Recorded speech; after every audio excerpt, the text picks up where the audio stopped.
Hi dear friends, welcome back to Alex E Academy. ഈ ഒരു ലെക്ചറിൽ PCCET 403 സ്ട്രക്ചറൽ അനാലിസിസ് 2ൻ്റെ സെക്കൻഡ് മൊഡ്യൂൾ നമ്മൾ സ്റ്റാർട്ട് ചെയ്യുകയാണ്. സെക്കൻഡ് മൊഡ്യൂളിലെ ഫസ്റ്റ് ലെക്ചറാണ് നമ്മൾ ഡിസ്കസ് ചെയ്യുന്നത്. ഈ വീഡിയോയിൽ നമ്മൾ ഡിസ്കസ് ചെയ്യുന്നത് അപ്രോക്സിമേറ്റ് മെത്തേഡ് ഓഫ് അനാലിസിസിൻ്റെ അകത്ത് വരുന്ന ഫസ്റ്റ് മെത്തേഡാണ് സബ്സ്റ്റിറ്റ്യൂട്ട് ഫ്രെയിം മെത്തേഡ്. ഓക്കെ, അപ്പോൾ നമുക്ക് ടോപ്പിക്കിലേക്ക് പോകുന്നതിന് മുമ്പ് സെക്കൻഡ് മൊഡ്യൂളിൻ്റെ സിലബസ് ജസ്റ്റ് നോക്കാം. സെക്കൻഡ് മൊഡ്യൂളിൽ നമുക്ക് മെയിനായിട്ട് പഠിക്കാനുള്ളത് approximate method of analysis of multi storage frames ആണ്. അപ്പോൾ അപ്രോക്സിമേറ്റ് മെത്തേഡിൽ നമുക്ക് ഡിസ്കസ് ചെയ്യാനായിട്ടുള്ളത് analysis of vertical loads by substitute frame method, portal method, cantilever method. അപ്പോൾ അപ്രോക്സിമേറ്റ് മെത്തേഡ് ഓഫ് അനാലിസിസിൽ നമുക്ക് സബ്സ്റ്റിറ്റ്യൂട്ട് ഫ്രെയിം മെത്തേഡ് പഠിക്കാനുണ്ട്, പോർട്ടൽ മെത്തേഡ് പഠിക്കാനുണ്ട്, കാൻഡിലിവർ മെത്തേഡ് പഠിക്കാനുണ്ട്. അപ്പോൾ അതിൻ്റെ അത് അനാലിസിസ് ഓഫ് വെർട്ടിക്കൽ ലോഡ്സിനെയാണ് നമ്മൾ സബ്സ്റ്റിറ്റ്യൂട്ട് ഫ്രെയിം മെത്തേഡ് എന്ന് പറയുന്നത്. ലാറ്ററൽ ലോഡ്സിൻ്റെ അനാലിസിസ് ആണ് പോർട്ടൽ ആൻഡ് കാൻഡിലിവർ മെത്തേഡ് എന്ന് പറയും. ഇത് മൂന്നും വളരെ ഇമ്പോർട്ടൻ്റ് ആണ്. പ്രീവിയസ് യൂണിവേഴ്സിറ്റിയിൽ ഒരുപാട് തവണ ചോദിച്ചിട്ടുള്ളതാണ്. അതിനുശേഷം അതായത് ഇതാണ് ഒരു topic, approximate method of analysis ആണ് ഒരു ടോപ്പിക്. ഇതിൻ്റെ ഓവർ ക്വസ്റ്റ്യനായിട്ട് വരുന്നത് പ്ലാസ്റ്റിക് തിയറിയാണ്. പ്ലാസ്റ്റിക് തിയറി, പ്ലാസ്റ്റിക് കൺസെപ്റ്റ്, അതുമായിട്ട് ബന്ധപ്പെട്ട തിയറി, ന്യൂമറിക്കൽ പ്രോബ്ലംസ് ആണ് ഈ ഒരു പ്ലാസ്റ്റിക് അനാലിസിസിൽ വരുന്നത്. മൊത്തം മൊഡ്യൂൾ 2 നമുക്ക് 11 അവേഴ്സാണ് യൂണിവേഴ്സിറ്റി പറയുന്നത്.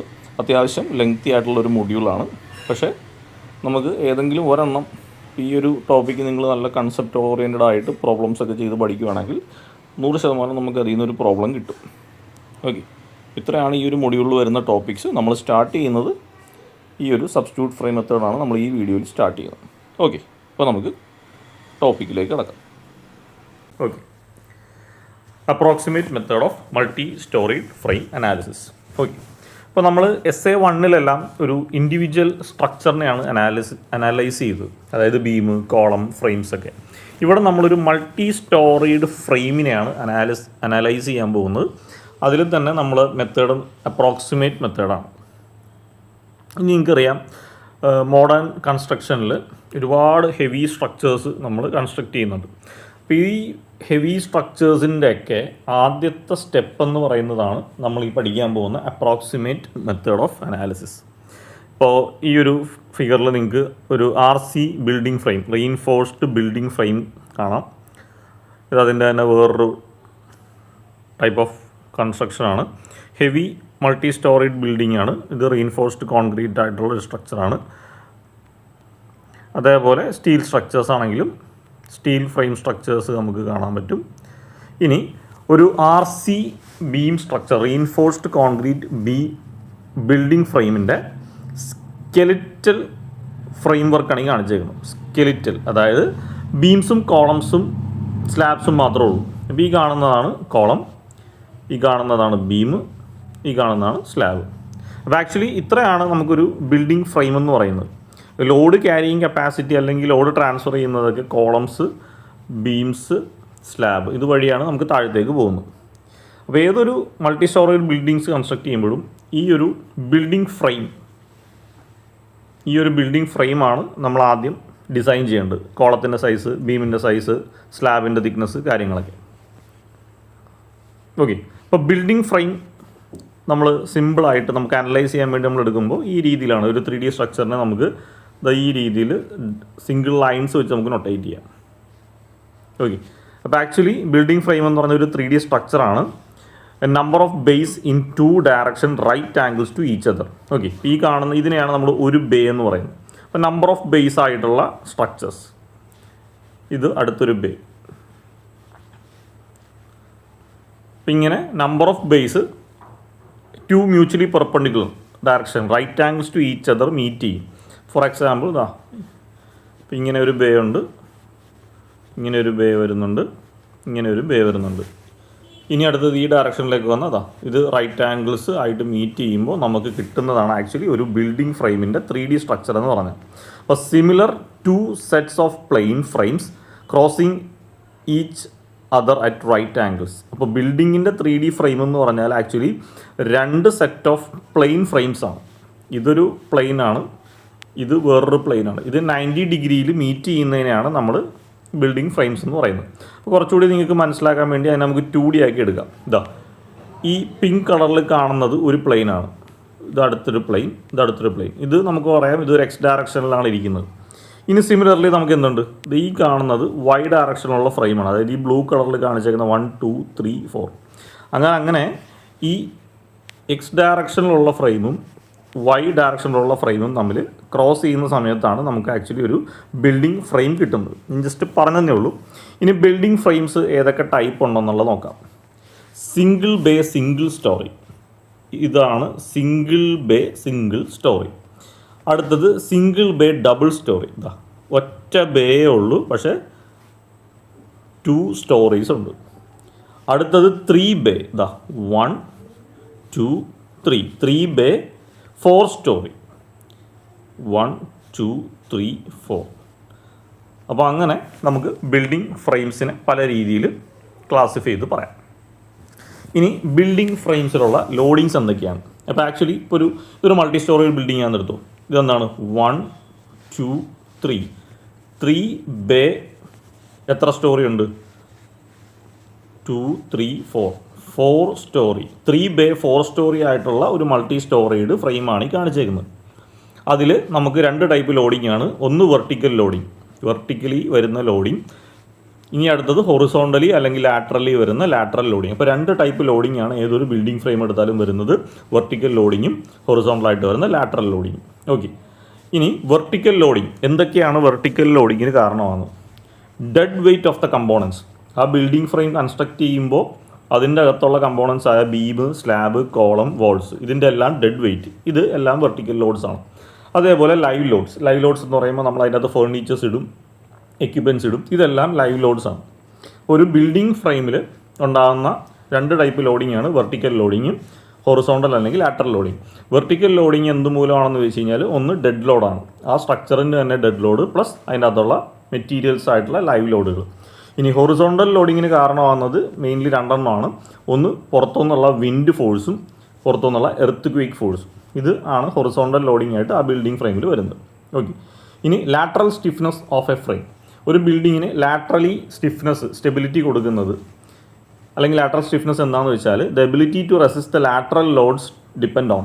ഒരു ബിൽഡിങ്ങിൻ്റെ ലാറ്ററൽ ലോഡ്സിൻ്റെ റെസിസ്റ്റിംഗ് കപ്പാസിറ്റി ഡിപ്പെൻഡ് ചെയ്യുന്നത് ബീം കോളം കണക്ഷൻ്റെ റിജിഡിറ്റിയാണ്. അപ്പോൾ ഒരു ബീമും കോളവും എത്രത്തോളം റിജിഡായിട്ട് ഫിക്സ്ഡ് ആയിട്ട് ഇരിക്കുന്നുണ്ടോ അത്രത്തോളം ആയിരിക്കും അത് ലാറ്ററൽ ലോഡ്സിനെ റെസിസ്റ്റ് ചെയ്യുന്ന capacity. The lateral resistance can be improved by. അപ്പോൾ ഏതൊക്കെ രീതിയിൽ നമുക്ക് ഒരു ബിൽഡിങ്ങിൻ്റെ ലാറ്ററൽ സ്റ്റെബിലിറ്റി റെസിസ്റ്റൻസ് ഇമ്പ്രൂവ് ചെയ്യാൻ പറ്റും? ഒന്ന്, എക്സ്റ്റേണൽ ബ്രേസിങ്സ് കൊടുക്കാം. ക്രോസിംഗ് ആയിട്ട് നമുക്ക് ബ്രേസിംഗ് സ്ട്രക്ചേഴ്സ് കൊടുക്കാം. അല്ലെങ്കിൽ ഷിയർ വോൾസ് കൺസ്ട്രക്ട് ചെയ്യാം. അപ്പോൾ നിങ്ങൾ എർത്ത് ക്വേക്കൊക്കെ പഠിക്കുമ്പോൾ അറിയാം, എർത്ത് ക്വേക്ക് റെസിസ്റ്റ് ചെയ്യാൻ വേണ്ടിയിട്ട് നമ്മൾ ഷിയർ വോൾസ് കൺസ്ട്രക്ട് ചെയ്യും. സാധാ വോൾസ് അല്ല, ഷിയർ വോൾസ് എന്ന് പറയുമ്പോൾ റീഇൻഫോഴ്സ്ഡ് കോൺക്രീറ്റ് ആയിട്ടുള്ള വോൾസ് ആയിരിക്കും നമ്മൾ കൺസ്ട്രക്ട് ചെയ്യുന്നത്. അപ്പോൾ ഇങ്ങനെ കൺസ്ട്രക്ട് ചെയ്യുന്നതുകൊണ്ട് നമുക്കുണ്ടാകുന്ന ഗുണമെന്ന് വെച്ചാൽ moment resisting connection between beam and column improve ചെയ്യും. ബീമിൻ്റെയും കോളത്തിൻ്റെയും മൊമെൻറ്റ് റെസിസ്റ്റിംഗ് കപ്പാസിറ്റി നമുക്ക് ഇമ്പ്രൂവ് ചെയ്യാൻ പറ്റും. ഇനി നമ്മൾ ഈ ഒരു മൊഡ്യൂളിൽ പഠിക്കുന്നത് approximate method of frame analysis ആണ്. അപ്പോൾ ഫ്രെയിമിൽ നമുക്ക് 2 ടൈപ്പ് ലോഡിംഗ് ഉണ്ടെന്ന് ഞാൻ പറഞ്ഞു. ഒന്ന് ഫ്രെയിമിൽ ആക്ട് ചെയ്യുന്ന വെർട്ടിക്കൽ ലോഡ്സ്, ഒന്ന് ഫ്രെയിമിൽ ആക്ട് ചെയ്യുന്ന ഹൊറിസോണ്ടൽ അല്ലെങ്കിൽ ലാറ്ററൽ ലോഡ്സ്. ഇത് രണ്ടായിട്ടാണ് നമ്മൾ അനലൈസ് ചെയ്യുന്നത്. അപ്പോൾ അപ്രോക്സിമേറ്റ് മെത്തേഡ് ഓഫ് അനാലിസിസിൽ തന്നെ നമുക്കിത് രണ്ടും സെപ്പറേറ്റ് ആയിട്ട് ലോഡ് ചെയ്യാം.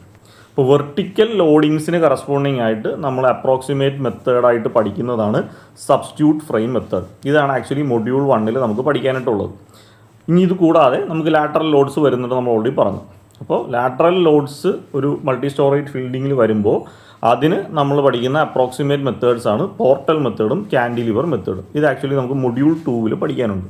അപ്പോൾ സിമ്പിളായിട്ട് പറഞ്ഞാൽ അപ്രോക്സിമേറ്റ് മെത്തേഡ് ഓഫ് ഫ്രെയിം അനാലിസിസിൽ ഒരു ഫ്രെയിമിൽ വെർട്ടിക്കൽ ലോഡ്സ് മാത്രമാണ് വരുന്നതെങ്കിൽ അതിനെ അനലൈസ് ചെയ്യാൻ വേണ്ടി നമ്മൾ പഠിക്കുന്ന മെത്തേഡാണ് സബ്സ്റ്റിറ്റ്യൂട്ട് ഫ്രെയിം മെത്തേഡ്. ഇനി ലാറ്ററൽ ലോഡ്സ് ആണ് വരുന്നതെങ്കിൽ അതിന് നമ്മൾ പഠിക്കുന്ന മെത്തേഡാണ് പോർട്ടൽ മെത്തേഡും കാൻഡിലിവർ മെത്തേഡും. അപ്പോൾ അതിൽ സബ്സ്റ്റിറ്റ്യൂട്ട് ഫ്രെയിം മെത്തേഡാണ് മൊഡ്യൂൾ 1 വരുന്നത്, പോർട്ടലും കാൻഡിലിവർ മെത്തേഡാണ് മൊഡ്യൂൾ 2 വരുന്നത്. ഇനി the role of approximate methods in design procedure. എവിടെയാണ്, അതായത് ആക്ച്വലി നമ്മുടെ ഫീൽഡിൽ എപ്പോഴാണ് എങ്ങനെയാണ് നമ്മൾ ഈ approximate method of frame analysis use ചെയ്യുന്നത്? ഇത് നിങ്ങൾ ആക്ച്വലി അറിഞ്ഞിരിക്കേണ്ട ഒരു കാര്യമാണ്. The complete analysis of structure usually requires a knowledge of sizes of all the members which are determined by design decisions. ഇപ്പോൾ നമുക്കറിയാം, നമ്മളൊരു ഡിസൈൻ ചെയ്തതിന് ശേഷം മാത്രമായിരിക്കും നമ്മൾ ആ ബിൽഡിങ്ങിൽ ബീം, കോളം, സ്ലാബിൻ്റെ ഒക്കെ സൈസ് ഡിസൈൻ ചെയ്യുന്നത്. അപ്പോൾ അതിനുശേഷം മാത്രമേ നമുക്ക് ആ ബിൽഡിങ്ങിൻ്റെ complete analysis, load carrying capacity, earth analysis, wind analysis എല്ലാം ചെയ്യാൻ പറ്റും. These decisions must be based on the knowledge of the internal forces in the structure that result of an analysis. അപ്പോൾ ഈ രീതിയിൽ നമുക്ക് ഒരു സൈസ് കാര്യങ്ങളെല്ലാം കിട്ടണമെന്നുണ്ടെങ്കിൽ, ഇൻറ്റേർണൽ സൈസ് കാര്യങ്ങളെല്ലാം ഫിക്സ് ചെയ്യണമെന്നുണ്ടെങ്കിൽ നമുക്ക് ആ ബിൽഡിങ്ങിൽ ആക്ട് ചെയ്യുന്ന ഇൻറ്റേർണൽ ഫോഴ്സുകളെ പറ്റിയിട്ട് കറക്റ്റായിട്ടുള്ള നോളജ് ഉണ്ടാവണം. അതിനെ ബേസ് ചെയ്തിട്ടായിരിക്കും എത്രത്തോളം സൈസിലുള്ള ബീം കോളംസ് ഒക്കെ ഡിസൈൻ ചെയ്യണമെന്ന് നമ്മൾ ഫിക്സ് ചെയ്യുന്നത്. Therefore, to begin with, the structural engineer must make initial guess which is preliminary design. അപ്പോൾ ഈ രീതിയിൽ നമുക്ക് സ്റ്റാർട്ട് ചെയ്യണമെന്നുണ്ടെങ്കിൽ സ്ട്രക്ചറൽ എഞ്ചിനീയർ ആദ്യം ചെയ്യുന്നത് ഒരു ഇനീഷ്യൽ ഗസ്സാണ്. ഒരു ട്രയൽ ആൻഡ് എറർ മെത്തേഡിൽ ആദ്യം ഒരു പ്രിലിമിനറി ഇനീഷ്യൽ ഗസ്സാണ് ഡിസൈനായിട്ട് നമ്മൾ കൊടുക്കുന്നത്. The preliminary design is often based on the approximate analysis and is strongly influenced by past experience, judgement of the engineer. അപ്പോൾ ഈ രീതിയിലൊരു പ്രിലിമിനറി ഡിസൈൻ ചെയ്യുന്നത് പ്യുവർലി അപ്രോക്സിമേറ്റ് അനാലിസിസ് ആണ്. ഇവിടെയാണ് നമ്മുടെ ഈ ഒരു അപ്രോക്സിമേറ്റ് മെത്തേഡിൻ്റെ ഇമ്പോർട്ടൻസ് വരുന്നത്. ആക്ച്വൽ നമ്മുടെ റിയൽ ലൈഫ് സ്ട്രക്ചറൽ എഞ്ചിനീയർ ഈ ഒരു അപ്രോക്സിമേറ്റ് മെത്തേഡ് എടുത്തിട്ടാണ് ഏതൊരു ബിൽഡിംഗ് സ്ട്രക്ചറിൻ്റെയും അനാലിസിസ് ആദ്യം സ്റ്റാർട്ട് ചെയ്യുന്നത്. അത് ഒബ്വിയസ്ലി ആ എഞ്ചിനീയറുടെ എക്സ്പീരിയൻസും ജഡ്ജ്മെൻറ്റിനെയൊക്കെ ബേസ് ചെയ്തിട്ടാണ് വരുന്നത്. Having determine the initial set of member sizes, A more detailed analysis may be determine the forces, displacement etcetera. അപ്പോൾ ഈ രീതിയിൽ ഒരു അപ്രോക്സിമേറ്റ് മെത്തേഡ് വെച്ചിട്ട് നമ്മൾ മെമ്പർ സൈസൊക്കെ ഫിക്സ് ചെയ്യും. അതിനുശേഷം എന്ത് ചെയ്യും? ഡീറ്റെയിൽഡ് അനാലിസിസ് ചെയ്യും. ഓരോ ഫോഴ്സും ഡിസ്പ്ലേസ്മെൻറ്റൊക്കെ വെച്ചിട്ട് നമ്മൾ ആ സ്ട്രക്ചറിനെ മൊത്തത്തിൽ അനലൈസ് ചെയ്യും. These may then lead to redesign, subsequent re-analysis. അപ്പോൾ ഇങ്ങനെ നമ്മൾ ഡീറ്റെയിൽഡ് ആയിട്ട് അനലൈസ് ചെയ്യുമ്പോൾ ചിലപ്പോൾ ആദ്യം ഡിസൈൻ ചെയ്തത് നമ്മൾ റീഡിസൈൻ ചെയ്യേണ്ടി വരും, ചിലപ്പോൾ റീ അനാലിസിസ് ഒക്കെ ചെയ്യേണ്ടി വരും. ഇതൊരു സൈക്ലിക് പ്രോസസ്സാണ്. This cycle continuous till stresses and deflection criteria specified in the code is satisfied at the minimum cost. അപ്പോൾ ഈ രീതിയിൽ നമ്മൾ ഈ ഒരു ഡിസൈൻ, റീ അനാലിസിസ് ഒക്കെ നമ്മൾ ചെയ്തുകൊണ്ടേ ഇരിക്കുക. എവിടെ വരെ? നമ്മുടെ IS കോഡിൽ പറയുന്ന അത്രയും സ്ട്രെസ്സും ഡിഫ്ലക്ഷൻസ് ഒക്കെ നമുക്ക് ആ സ്ട്രക്ചറിൽ കുറച്ചെടുക്കാൻ പറ്റുന്നത് വരെ, അതേപോലെ കോസ്റ്റ് മിനിമം ആകുന്നവരെ നമ്മൾ ഈ ഡിസൈനും റീഡിസൈനൊക്കെ അങ്ങോട്ടും ഇങ്ങോട്ടൊക്കെ ചെയ്യും. Therefore, in this cyclic process, approximate method plays an important role in preliminary design. അപ്പോൾ അങ്ങനെ ഏതൊരു സ്ട്രക്ചറൽ എഞ്ചിനീയർ ആണെങ്കിലും ഏത് സ്ട്രക്ചർ ഡിസൈൻ ചെയ്യുമ്പോഴും ഈ പറഞ്ഞ സൈക്ലിക് പ്രോസസ്സ്, നമ്മൾ ഈ ലിസ്റ്റ് ചെയ്ത സൈക്ലിക് പ്രോസസ്സാണ് നടക്കുന്നത്. അതിൽ ഏറ്റവും ഇമ്പോർട്ടൻ്റ് ആയിട്ടുള്ള സ്റ്റെപ്പാണ് അപ്രോക്സിമേറ്റ് അനാലിസിസ്. ആ അപ്രോക്സിമേറ്റ് അനാലിസിസ് ആണ് നമ്മൾ ഈ ഫസ്റ്റ് മൊഡ്യൂളിൽ പഠിക്കുന്നത്. അപ്പോൾ അപ്രോക്സിമേറ്റ് അനാലിസിസിൽ വെർട്ടിക്കൽ ലോഡ് അനാലിസിസിൽ നമ്മൾ പഠിക്കുന്ന മെത്തേഡാണ് സബ്സ്റ്റിറ്റ്യൂട്ട് ഫ്രെയിം മെത്തേഡ്. അപ്പോൾ എന്താണ് സബ്സ്റ്റിറ്റ്യൂട്ട് ഫ്രെയിം മെത്തേഡ്, അതിൻ്റെ സ്റ്റെപ്സ് കാര്യങ്ങളൊക്കെയാണ് നമ്മൾ ഇനി നോക്കാൻ പോകുന്നത്. Need to analyse a small portion of frame. അപ്പോൾ സബ്സ്റ്റിറ്റ്യൂട്ട് ഫ്രെയിം മെത്തേഡ് എന്ന് പറയുമ്പോൾ നമ്മൾ എൻറ്റയർ ബിൽഡിങ്ങിനെ എടുത്ത് അനലൈസ് ചെയ്യില്ല, നമ്മളൊരു സ്മോൾ പോർഷനെ സെലക്ട് ചെയ്തിട്ട് അതിനെയാണ് അനലൈസ് ചെയ്യുന്നത്. Moment in beam column mainly due to loads on span very close to it. അപ്പോൾ സബ്സ്റ്റിറ്റ്യൂട്ട് ഫ്രെയിം മെത്തേഡിൽ നമ്മൾ എടുക്കുന്ന ഒരു രീതി എന്ന് വെച്ചാൽ 10 നില ബിൽഡിംഗ് ആണെങ്കിലും ഇപ്പോൾ 5ാമത്തെ നിലയാണ് അനലൈസ് ചെയ്യുന്നതെങ്കിൽ ആ 5ാമത്തെ നിലയിലുള്ള ബീമിൻ്റെയും കോളത്തിൻ്റെയും ലോഡ്സ് മാത്രമേ നമ്മൾ കൺസിഡർ ചെയ്യുള്ളൂ. Loads on distant span does not have appreciable effect. ഞാൻ ഈ പറഞ്ഞ പോലെ ഇപ്പോൾ 5th സ്റ്റോറിയാണ് നമ്മൾ അനലൈസ് ചെയ്യുന്നതെങ്കിൽ അതിന് മുകളിലേക്കോ അതിൻ്റെ താഴത്തേക്കോ ഉള്ള നിലയിലേക്കുള്ള ലോഡുകളൊന്നും നമുക്ക് അപ്രീഷ്യബിൾ എഫക്റ്റ് ഇല്ലാത്തതുകൊണ്ട് നമ്മളതിനെ കൺസിഡർ ചെയ്യാറില്ല. ഏത്? ഈ ഒരു മെത്തേഡിലാണ്, സബ്സ്റ്റിറ്റ്യൂട്ട് ഫ്രെയിം മെത്തേഡിൻ്റെ കാര്യമാണ്. The moment in one floor have negligible effect on the moments on the floor above and below it. ഒരു സ്റ്റോറി അല്ലെങ്കിൽ ഒരു നിലയിൽ വരുന്ന മൊമെൻറ്റുകളുടെ എഫക്റ്റ് തൊട്ട് മുകളിലോ താഴത്തോ വരുന്ന ഫ്ലോർസിലേക്കോ സ്റ്റോറീസിലേക്കോ വരില്ല. അതിൻ്റെ എഫക്റ്റ് കുറവായിരിക്കും. It is sufficient to consider 2 adjacent span on each side of the joint considered. അതായത് സിമ്പിളായിട്ട് പറഞ്ഞാൽ ഇപ്പോൾ ഒരു 10 നില ബിൽഡിംഗ് ആണ് കൺസിഡർ ചെയ്യുന്നതെങ്കിൽ ഇപ്പോൾ നമ്മൾ അനലൈസ് ചെയ്യാൻ പോകുന്നത് ഈ ഒരു സ്റ്റോറി ആണെങ്കിൽ ആ സ്റ്റോറി ഫുള്ളായിട്ട് കൺസിഡർ ചെയ്യും. അതിൻ്റെ തൊട്ട് മുകളിലെയും താഴത്തെയും സ്റ്റോറി കൂടി നമ്മൾ ജസ്റ്റ് കൺസിഡർ ചെയ്യും. അതിൻ്റെ മുകളിലേക്കും താഴത്തേക്കുള്ള ഒരു നിലകളും അല്ലെങ്കിൽ ഒരു സ്ട്രക്ചറും നമ്മൾ ഈ ഒരു അപ്രോക്സിമേറ്റ് മെത്തേഡിൽ കൺസിഡർ ചെയ്യാറില്ല. അപ്പോൾ കുറച്ചുകൂടി ക്ലാരിറ്റി കിട്ടാൻ വേണ്ടിയിട്ട് ഞാനൊരു ഫ്രെയിം കാണിക്കാം. അപ്പോൾ സബ്സ്റ്റിറ്റ്യൂട്ട് ഫ്രെയിം മെത്തേഡിൽ വെർട്ടിക്കൽ ലോഡ് അനാലിസിസിൽ നമ്മളിപ്പോൾ ഈ കാണിച്ചേക്കുന്നൊരു സ്ട്രക്ചറാണ് എടുക്കുന്നതെന്ന് വിചാരിച്ചു. ഈ സ്ട്രക്ചർ എത്രയാണ്? നമുക്ക് 5 നില വരുന്നുണ്ട്. Basement, first floor, second floor, third floor, fourth floor. അപ്പോൾ അങ്ങനെ ഇത്രയും നില വരുന്നുണ്ട്. മുകളിൽ റൂഫുണ്ട്. ഇനി ഇതാ നമ്മൾ ഓരോ ജോയിൻറ്റിനെയും A1, A2, A3, A4, അതേപോലെ B1, B2, B3, B4, അത് ഓരോ ജോയിൻറ്റിനെയും നമ്മൾ ആ ഒരു നെയിമിങ്സ് കറക്റ്റായിട്ട് കൊടുക്കുന്നുണ്ട്. ഓക്കെ, അപ്പോൾ അങ്ങനെ ഒരു 5 നിലയുടെ സ്ട്രക്ചറാണ് ഈ കാണുന്നത്. First, second, third, fourth, fifth, 5 നിലയുടെ ഒരു സ്ട്രക്ചറാണ്. ഇനി നമുക്ക് സപ്പോസ് ഇതിനകത്ത് അനലൈസ് ചെയ്യേണ്ടത് ഈ ഒരു ബീമാണെന്നിരിക്കട്ടെ, അല്ലെങ്കിൽ ഈ ഒരു പോർഷൻ ആണെന്നിരിക്കട്ടെ. അപ്പോൾ എനിക്ക് അനലൈസ് ചെയ്യേണ്ടത് A2, B2, C2, D2, അതായത് സെക്കൻഡ് ഫ്ലോർ ഏരിയ ആണ് എനിക്ക് കൺസിഡർ ചെയ്യേണ്ടത്. അപ്പോൾ അങ്ങനെ എനിക്കിതാണ് കൺസിഡർ ചെയ്യേണ്ടതെങ്കിൽ ഞാൻ ഇത്രയും പോർഷൻ എടുക്കും. ആ കൺസിഡർ ചെയ്യേണ്ട ഫ്ലോറും തൊട്ട് മുകളിലും താഴെയുള്ള പോർഷൻ മാത്രം എടുത്താൽ മതി. ആ എൻറ്റയർ സ്ട്രക്ചറൽ ഫ്രെയിം നമുക്ക് എടുക്കേണ്ട ആവശ്യമില്ല. അപ്പോൾ ഈ ഒരു എൻറ്റയർ ഫിഗറിനെ സിംപ്ലിഫൈ ചെയ്ത് ഈ രീതിയിലാക്കി. അപ്പോൾ എനിക്ക് കൺസിഡർ ചെയ്യേണ്ടിയിരുന്നത് ഈ ഒരു ഫ്ലോറാണ്, A2, B2, C2, D2. അപ്പോൾ അതിൻ്റെ തൊട്ട് മുകളിലെയും തൊട്ട് താഴത്തെ ഫ്ലോറിനെയും ഞാൻ കൺസിഡർ ചെയ്തു. എന്നിട്ട് അതിനെയൊക്കെ ഞാൻ ഫിക്സ്ഡ് എൻഡായിട്ട് അസ്യൂം ചെയ്തു. ഇതിനെ ഒരു ഫ്ലോറായിട്ട് എടുക്കാതെ നമുക്ക് കൺസിഡർ ചെയ്യേണ്ടതിനെ മാത്രം ഞാനൊരു ഫ്ലോറായിട്ട് എടുത്തു. അതിൻ്റെ തൊട്ട് മുകളിലുള്ള ജോയിൻസ് ഞാൻ അതേപോലെ ഒരു ഫിക്സ്ഡ് എൻഡായിട്ട് എടുത്തു. ഇനി ഇവിടെ നമുക്ക് ഈ ഒരു സ്ട്രക്ചർ നോക്കി അറിയാം. ഞാനിപ്പോൾ ഈ ഒരു സ്റ്റോറി എടുത്തു, ഈ ജോയിൻസും ഞാൻ എടുത്തു, തൊട്ട് മുകളിലും തൊട്ട് താഴെയുള്ള ജോയിൻസും എടുത്തു. അതിൻ്റെ താഴെയുള്ളതും അതിൻ്റെ മുകളിലുള്ള ഒരു പോർഷനും ഞാൻ കൺസിഡർ ചെയ്യുന്നേ ഇല്ല. അപ്പോൾ നമ്മൾ ഏത് സ്റ്റോറി ആണോ കൺസിഡർ ചെയ്യുന്നത്, അല്ലെങ്കിൽ ഏത് ഫ്ലോർ ആണോ കൺസിഡർ ചെയ്യുന്നത്, എൻ്റയർലി അത് കൺസിഡർ ചെയ്യുക. തൊട്ട് മുകളിൽ താഴെയുള്ള ജോയിൻറ്റുകൾ ഫിക്സ്ഡ് ആക്കി അസ്യൂം ചെയ്യുക. ഇതാണ് സബ്സ്റ്റിറ്റ്യൂട്ട് ഫ്രെയിം മെത്തേഡിൻ്റെ ബേസിക് കൺസെപ്റ്റ്. ഓക്കെ, ഇനി സബ്സ്റ്റിറ്റ്യൂട്ട് ഫ്രെയിം മെത്തേഡിൽ നമുക്ക് 2 ടൈപ്പ് അല്ലെങ്കിൽ 2 പാർട്ട് അനാലിസിസ് ഉണ്ട്. ഒന്ന് maximum bending moment in beam കണ്ടുപിടിക്കുക, മാക്സിമം ബെൻഡിങ് മൊമെൻറ്റ് ഇൻ കോളംസും കണ്ടുപിടിക്കുക. അപ്പോൾ നമുക്ക് ആക്ച്വലി അറിയാം ഈ ഒരു ഫ്രെയിമാണ് അനലൈസ് ചെയ്യുന്നത് അല്ലേ. ഈ ഫ്രെയിമിൽ ഈ കാണുന്നതാണ് ബീം, ഈ കാണുന്നത് കോളംസ് ആണ്. ഓക്കെ, അപ്പോൾ അതേപോലെ 2 പാർട്ട് അനാലിസിസ് ഉണ്ട്. ഒന്ന് maximum bending moment in beams കണ്ടുപിടിക്കാം, maximum bending moment in columns കണ്ടുപിടിക്കാം. ഇനി maximum bending moment in beams തന്നെ 3 ടൈപ്പ് ഓഫ് രീതിയിൽ നമുക്ക് കണ്ടുപിടിക്കാൻ പറ്റും. ഒന്ന് maximum positive bending moment mid span. ഇപ്പോൾ ഏതെങ്കിലും ഒരു സ്റ്റോറിയിലെ ഒരു പർട്ടിക്കുലർ പോർഷൻ്റെ maximum bending moment mid span ആണ് കണ്ടുപിടിക്കാൻ പറയുന്നതെങ്കിൽ അത് നമുക്ക് ഈ അപ്രോക്സിമേറ്റ് മെത്തേഡ് വെച്ച് അനലൈസ് ചെയ്യാം. ഏറ്റവും യൂഷ്വലി അപ്പർ സ്റ്റോറിയിലായിരിക്കും ഈ ഒരു ബെൻഡിങ് മൊമെൻറ്റ് ഏറ്റവും മാക്സിമം ആയിട്ട് വരുന്നത്. അപ്പോൾ ഞാനൊരു നിങ്ങളുടെ നോളജിന് വേണ്ടി പറഞ്ഞതേ ഉള്ളൂ. അതേപോലെ മാക്സിമം നെഗറ്റീവ് ബെൻഡിങ് മൊമെൻറ്റ്, ഇവിടെ മാക്സിമം പോസിറ്റീവ് ആണെങ്കിൽ ഇവിടെ maximum negative bending moment mid span കണ്ടുപിടിക്കാനായിട്ടാണെങ്കിൽ നമുക്ക് ഈ ഒരു മെത്തേഡ് അനലൈസ് ചെയ്യാം. ഇനി എപ്പോഴും മാക്സിമം നെഗറ്റീവ് ബെൻഡിങ് മൊമെൻറ്റ് വരുന്നത് ഏറ്റവും താഴത്തെ നിലയിലായിരിക്കും, കോമൺ ആയിട്ട് പറഞ്ഞ അവനായിരിക്കും.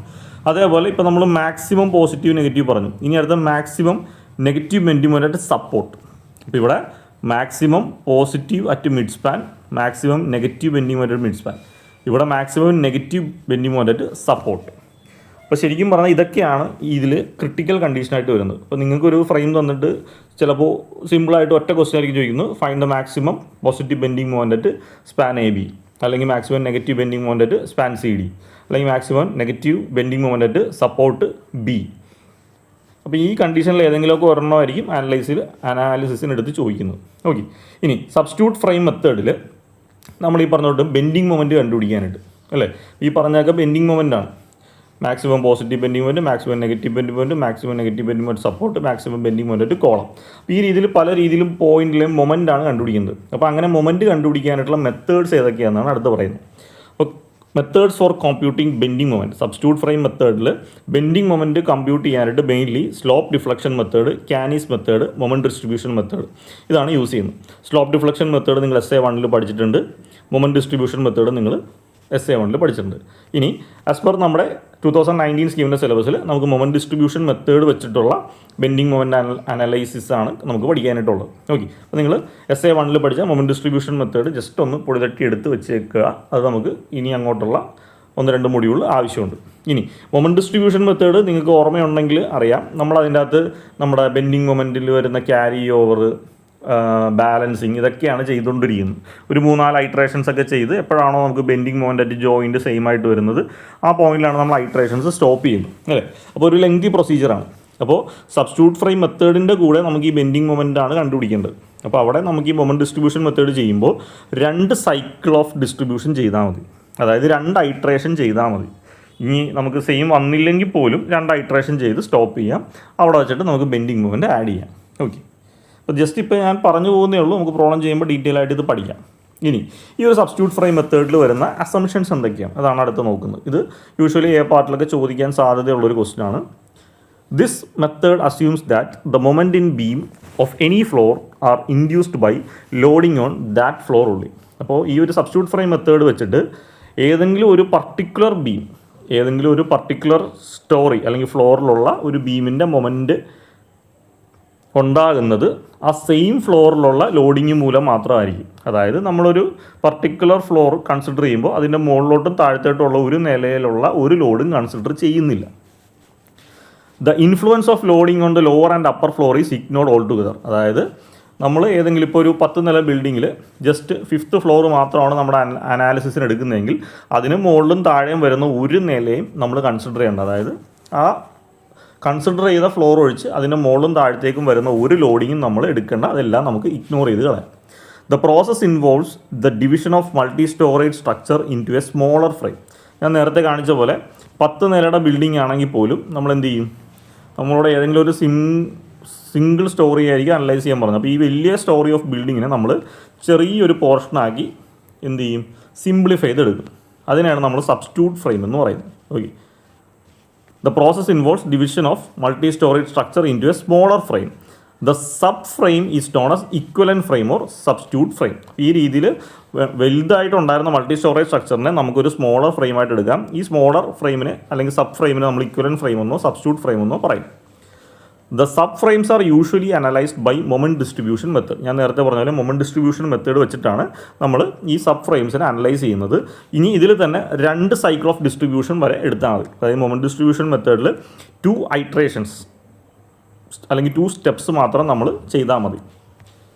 The substitute frames are formed by the beams at the floor level under consideration together with the columns above and below and their far ends fixed. അപ്പോൾ നമ്മൾ ഇവിടെ frames consider ചെയ്യുമ്പോൾ ഈ ഒരു ഫ്ലോറാണ് എടുക്കുന്നതെങ്കിൽ ഇതിന് മുകളിലോട്ടുള്ള കോളം എടുക്കണം, താഴത്തേക്കുള്ള കോളം എടുക്കണം. അതിൻ്റെ 2 എൻഡും ഫിക്സ്ഡ് ആയിട്ടായിരിക്കും എടുക്കുന്നത്. അപ്പോൾ അതാണ് ലാസ്റ്റ് പോയിന്റ് പറയുന്നത്.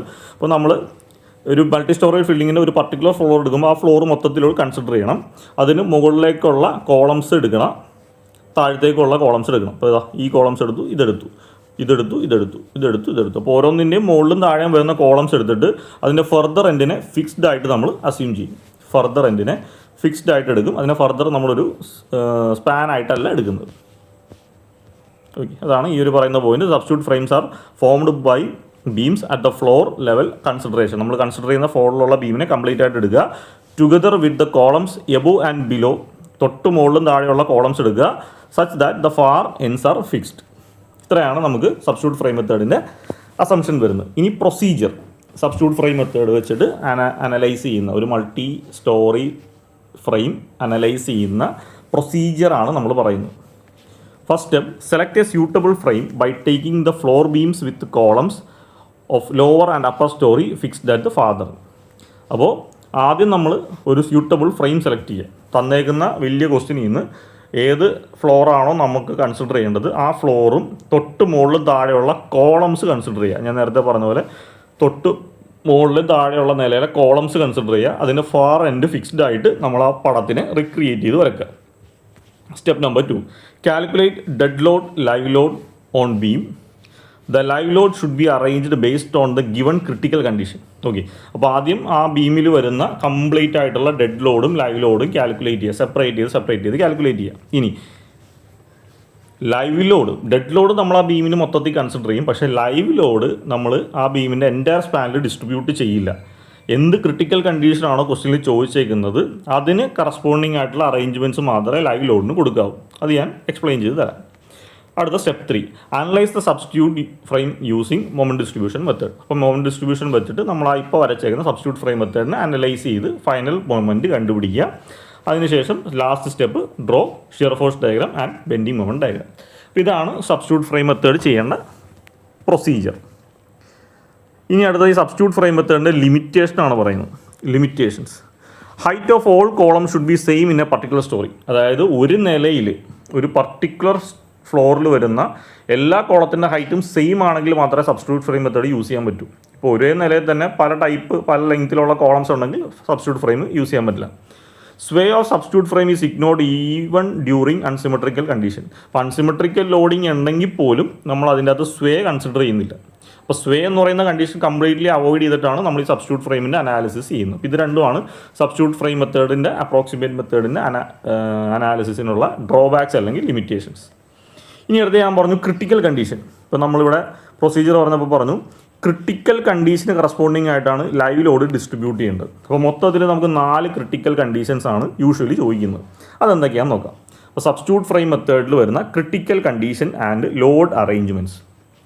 The dead load and live load arrangements for critical load condition. അപ്പോൾ ക്വസ്റ്റ്യനിൽ നമ്മളോട് ചോദിക്കുവാണ് maximum hogging moment at D. ഇപ്പോൾ ഒരു സ്പാൻ മൊത്തത്തിൽ തന്നിട്ടുണ്ട്. ഇതാണ് നമ്മുടെ സ്പാൻ എന്നിരിക്കട്ടെ. A B C D E ഇങ്ങനെ ഒരു സ്പാൻ തന്നിട്ടുണ്ട്. അപ്പോൾ സ്വാഭാവികമായിട്ടും അതിന് മുകളിലേക്കുള്ളത് A1 A2, bin മുകളിലുള്ളത് B1 B2, സിന് മുകളിലും താഴെയുള്ള C1 C2, ഡിന് മുകളിലും താഴെയുള്ള D1 D2, ഇന് മുകളിലും താഴെയുള്ള E1 E2. ഈ രീതിയിൽ നമ്മൾ ഡിസ്ട്രിബ്യൂട്ട് ചെയ്ത് എഴുതി. ഓക്കെ, ഇനി ഞാൻ പറഞ്ഞു നമ്മൾ ആ കൺസിഡർ ചെയ്ത സ്പാനിൻ്റെ മൊത്തത്തിലുള്ള ഡെഡ് ലോഡ് നമ്മൾ കൺസിഡർ ചെയ്യും. കാൽക്കുലേറ്റ് ചെയ്തിട്ട് dead load through out consider ചെയ്യും. ഇനി ഈ ലൈവ് ലോഡ് കൊടുക്കണമെന്നുള്ളത് കണ്ടീഷൻ നോക്കിയിട്ട് വേണം കൊടുക്കാൻ. അപ്പോൾ മാക്സിമം ഹോഗിങ് മൊമെൻറ്റിൽ ഡി ആണ് ചോദിച്ചേക്കുന്നത് അല്ലേ. അപ്പോൾ ഡി എന്ന് പറയുന്ന ആ ഒരു ജംഗ്ഷനിലെ hogging moment, maximum hogging moment ആണ് ചോദിച്ചതെങ്കിൽ ഡി എന്ന് പറയുന്ന ജോയിൻറ്റിന് റൈറ്റ് സൈഡിലും ലെഫ്റ്റ് സൈഡിലും ലൈവ് ലോഡ് ഡിസ്ട്രിബ്യൂട്ട് ചെയ്യാം. ഓക്കെ, അപ്പോൾ മാക്സിമം ഹോഗിങ് മൊമെൻ്റ് അറ്റ് ഒരു പർട്ടിക്കുലർ പോയിന്റ് ഡി എന്നാണ് ചോദിച്ചതെങ്കിൽ ആ ഡി എന്ന് പറയുന്ന പോയിൻറ്റിൻ്റെ തൊട്ട് മുമ്പിലും ഫ്രണ്ടിലുമുള്ള സ്പാൻ, തൊട്ട് മുമ്പിലുള്ള സ്പാൻ ഇത്, കഴിഞ്ഞിട്ടുള്ള സ്പാൻ ഇത്, ഇവിടെ മാത്രം ലൈവ് ലോഡ് കൊടുക്കുക. എന്നിട്ട് ഈ സ്ട്രക്ചറിനെ അല്ലെങ്കിൽ ഈ ബീമിനെ അനലൈസ് ചെയ്യുക. ഓക്കെ, ഇനി ഇതേ ക്വസ്റ്റ്യൻ തന്നെ അടുത്തത് maximum sagging moment at mid span B C. അപ്പോൾ നമ്മൾ ക്വസ്റ്റ്യനിൽ പറഞ്ഞേക്കുവാണ് മിഡ് സ്പാൻ ബി സി, ഇതാണ് ബി സി സ്പാൻ. ഓക്കെ, ഈ ബി സി സ്പാനിൽ മാക്സിമം സാഗിങ് മൊമെൻറ്റ് മാത്രമാണ് ചോദിച്ചത്. അപ്പോൾ വീണ്ടും നമ്മൾ സാധാരണ എഴുതുന്ന പോലെ ഫ്രെയിംസ് അതുപോലെ തന്നെ വരച്ചു. ഇനി എന്ത് ചെയ്യും, ഞാൻ നേരത്തെ പറഞ്ഞ പോലെ എൻറ്റയർ സ്പാനിൽ നമ്മൾ ഡെഡ് ലോഡ് ഡിസ്ട്രിബ്യൂട്ട് ചെയ്യും. തുടക്കം മുതൽ അവസാനം വരെ ഡെഡ് ലോഡ് നമ്മൾ ഡിസ്ട്രിബ്യൂട്ട് ചെയ്യും. ഇനി ലൈവ് ലോഡ് കൊടുക്കുന്നത് എങ്ങനെയാണെന്ന് വെച്ചാൽ മാക്സിമം സാഗിങ് മൊമെൻ്റ് ആണ് ചോദിച്ചത് അല്ലേ, എവിടെ, ബി സി സ്പാനിൽ. അപ്പോൾ ബി സി സ്പാനിലെ സാഗിങ് മൊമെൻറ്റ് ചോദിക്കുമ്പോൾ ബി സി സ്പാനിൽ ലൈവ് ലോഡ് കൊടുക്കണം. ഇനി ഒന്നിടവിട്ടുള്ള സ്പാൻ, ഇപ്പോൾ ബി സി സ്പാനിൽ നമ്മൾ ലൈവ് ലോഡ് കൊടുത്തു, അതിൻ്റെ ഫ്രണ്ടിലും ബാക്കിലും കൊടുക്കരുത്. ഒന്നിടവിട്ട് അടുത്ത പോർഷനിൽ ലൈവ് ലോഡ് കൊടുക്കുക, അതിനുശേഷം വീണ്ടും കൊടുക്കരുത്. അപ്പോൾ ഓൾട്ടർനേറ്റീവ് സ്പാനിലാണ് ലൈവ് ലോഡ് കൊടുക്കേണ്ടത്. അപ്പോൾ maximum sagging moment at a particular span, ഇപ്പോൾ ബി സി സ്പാനാണ് ചോദിച്ചതെങ്കിൽ ബി സി സ്പാനിൽ ലൈവ് ലോഡ് കൊടുക്കണം. അതിൻ്റെ ഓൾട്ടർനേറ്റീവ് സ്പാനിൽ, അതായത് തൊട്ടടുത്ത് കൊടുക്കരുത്, ഒന്നിടവിട്ട് തൊട്ടപ്പുറത്ത് വരുന്ന സ്പാനിൽ വീണ്ടും ലൈവ് ലോഡ് കൊടുക്കുക, വീണ്ടും തൊട്ടപ്പുറത്ത് കൊടുക്കരുത്. ഓക്കെ, അപ്പോൾ ഈ രീതിയിലാണ് ഇവിടെ ലൈവ് ലോഡ് ഡിസ്ട്രിബ്യൂട്ട് ചെയ്യേണ്ടത്. അടുത്ത case number 3, minimum sagging moment. അപ്പോൾ നേരത്തെ മാക്സിമം ആയിരുന്നു, ഇവിടെ മിനിമം സാഗിങ് മൊമെൻ്റ് ആണ്. അപ്പോൾ ബി സി എന്ന് പറയുന്ന പോയിന്റിൽ തന്നെയുള്ള മിനിമം സാഗിങ് മൊമെൻ്റ് ആണ് ചോദിച്ചതെങ്കിൽ എന്താണ് വ്യത്യാസം. ഇവിടെയും നമ്മൾ ഡെഡ് ലോഡ് ത്രൂ ഔട്ട് കൊടുത്തു. ഇനി ബി സി എന്ന് പറയുന്ന സ്പാനിലുള്ള മിനിമം സാഗിങ് മൊമെൻ്റ് അല്ലേ, അപ്പോൾ ഇതാണ് ബി സി സ്പാൻ. ഈ ബി സി സ്പാനിൽ ലോഡ് കൊടുക്കരുത്, അതിന് തൊട്ട് മുമ്പിലും ബാക്കിലുള്ള സ്പാനുകളിൽ മാത്രം ലൈവ് ലോഡ് കൊടുക്കുക. അപ്പോൾ ശ്രദ്ധിക്കുക, maximum sagging moment at B C ആണ് ചോദിച്ചതെങ്കിൽ ബി സിയിലും കൊടുക്കണം, ഓൾട്ടർനേറ്റീവ് സ്പാനിലും ലൈവ് ലോഡ് കൊടുക്കണം. മിനിമം സാഗിങ് മൊമെൻ്റ് ആണ് ചോദിച്ചതെങ്കിൽ ബി സിയിൽ കൊടുക്കരുത്, അതിന് മുമ്പിലും ബാക്കിലുള്ള സ്പാനിൽ മാത്രം ലൈവ് ലോഡ് പ്രൊവൈഡ് ചെയ്യുക. ഇനി അടുത്ത case number 4, maximum axial load at column D. അപ്പോൾ ഒരു കോളം പോയിൻ്റ് ഡി, അവിടെയുള്ള മാക്സിമം മൊമെൻ്റാണ് കണ്ടുപിടിക്കുന്നതെങ്കിൽ നമ്മുടെ കേസ് നമ്പർ 1 പോലെ അതിന് തൊട്ട് മുമ്പിലും ബാക്കിലുള്ള സ്പാനിൽ ഫുള്ളായിട്ട് ലൈവ് ലോഡ് കൊടുക്കുക. അപ്പോൾ കോളം ഡി എന്ന് പറയുന്ന പോയിന്റിലെ മാക്സിമം ആക്സിയൽ ഫോഴ്സാണ് കണ്ടുപിടിക്കുന്നതെങ്കിൽ തൊട്ട് മുമ്പിലും ബാക്കിലുള്ള, അതായത് ഡിയുടെ മുമ്പിൽ സി ഉണ്ട്, കഴിഞ്ഞിട്ട് ഇ ഉണ്ട്, അപ്പോൾ ആ സ്പാൻ മൊത്തത്തിൽ ലൈവ് ലോഡ് കൊടുക്കുക. ഓക്കെ, അപ്പോൾ നമ്മളിപ്പോൾ 4 ക്രിട്ടിക്കൽ കണ്ടീഷൻ പറഞ്ഞു. ആ 4ലും ആ കണ്ടീഷൻ നോക്കിയിട്ടാണ് എന്ത് ചെയ്യുക, ലോഡ് പ്രൊവൈഡ് ചെയ്യേണ്ടത്. എന്നിട്ടാണ് നമ്മൾ മൊമെൻ്റ് ഡിസ്ട്രിബ്യൂഷൻ മെത്തേഡ് വെച്ചിട്ട് ബാക്കി ഈ ലോഡിനെ അനലൈസ് ചെയ്യേണ്ടത്. ഓക്കെ, അപ്പോൾ ജസ്റ്റ് ഈ പറഞ്ഞ കാര്യങ്ങളൊക്കെ നിങ്ങൾ നോട്ട് ചെയ്ത് കറക്റ്റായിട്ട് വെക്കുക. നമുക്ക് അടുത്ത വീഡിയോ മുതൽ ഇതിൻ്റെ പ്രോബ്ലംസ് സ്റ്റാർട്ട് ചെയ്യാം. അപ്പോൾ നിങ്ങൾക്ക് ഈ പറഞ്ഞ കാര്യങ്ങൾ, കണ്ടീഷൻസൊക്കെ കറക്റ്റായിട്ട് മനസ്സിലാവും. ഓക്കെ, ഈ ലെക്ചറിൽ ഇത്രയാണ് ഉള്ളത്. Thank you.